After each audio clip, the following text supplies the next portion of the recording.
Sono Antonio Musacchio e sono dottore di ricerca in tecnologia dell'architettura presso l'Università delle Ferrara e da alcuni anni insegno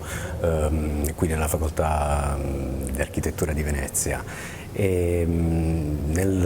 seminario che ci vede assieme ragionare oggi sulle tematiche dell'agri-food, ho inserito una comunicazione che riguarda forse la frontiera più avanzata delle tematiche inerenti appunto quella che forse potremmo chiamare oggi terza rivoluzione agraria, giocando di sponda con la citazione di Emilio Sereni, che a riguardo ha scritto importanti appunto testi in letteratura e che riguardano appunto una ridefinizione delle logiche della produzione agricola in maniera tale da accorciare, estremizzando il concetto, le filiere produttive, dando in qualche maniera una risposta diretta e radicale all'idea che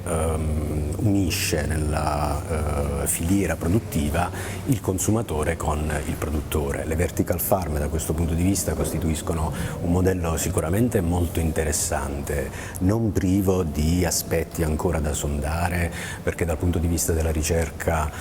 non è stata fatta ancora una computazione in termini di life cycle assessment onnicomprensiva, e quindi chiaramente non possono essere ancora dal punto di vista proprio scientifico essere espresse come una reale soluzione, ma certamente come un'indicazione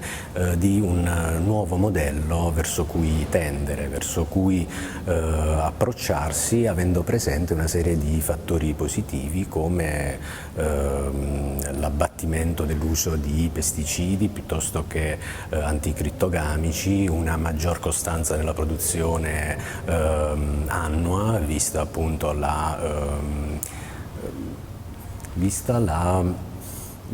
adesione ad un modello più laboratoriale che non vicino a quello che tradizionalmente caratterizza la coltivazione degli ortaggi tanto quanto della frutta.